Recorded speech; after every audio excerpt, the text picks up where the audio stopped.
Назва проєкту перекладається як «прагнення».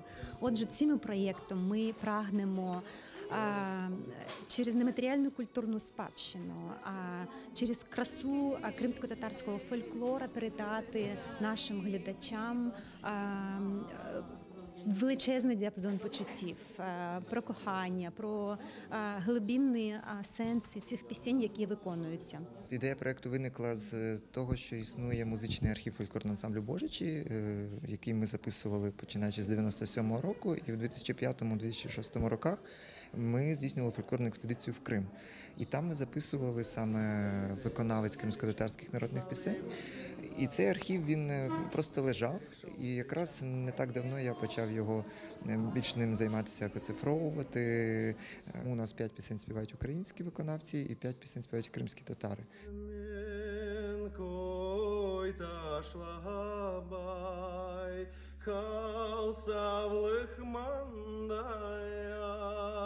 Кожна ця наша історія, там хто співав пісню, це історія. Моя історія була в моїй пісні такий код, що молодий чоловік йде на війну. Це дуже теж актуальна історія на даний час. Да? Йде на війну, але каже своїм батькам, своїй мамі, своїй дружині, своїм дітям, що він повернеться. І в 4-му куплеті він просить Господа Бога, щоб ці слова, які він пообіцяв, щоб вони сталися насправді. Вони вивчили ці пісні за 2 місяці. Але ми під кожну людину підбирали пісню відповідно до її характеру. Я взяв текст цієї пісні, там 4 куплети, то і я ще спитав, кажу, це я маю вивчити на пам'ять? Мені кажуть, так. Спочатку трошечки перелякався Дмитрику, але потім все стало на свої місця, а все було досить гармонійно. Ми чекаємо, по-перше, що буде 10 відеороликів, і це буде цікаво, тому що є дуже відомі артисти. В нашій історії все відбувалося наживо.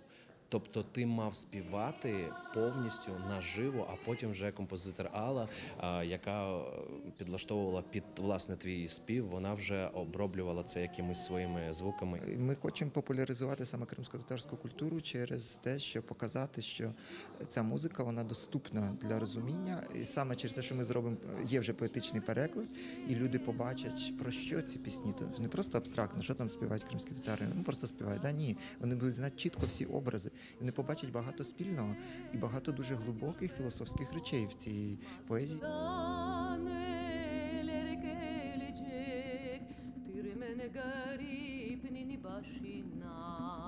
Долучилися повністю до культури татарської, одяглися, заспівали, вчили текст. І все це для того, щоб надати посил нашим побратимам в Криму, що ми з ними, ми пам'ятаємо, ми їх любимо, не забуваємо. Ми віримо в те, що саме піснею, культурою можна подолати це і домогтися омріяної свободи і волі. Анастасія Терещук, Максим Терещенко. Новини на Суспільному. Крим.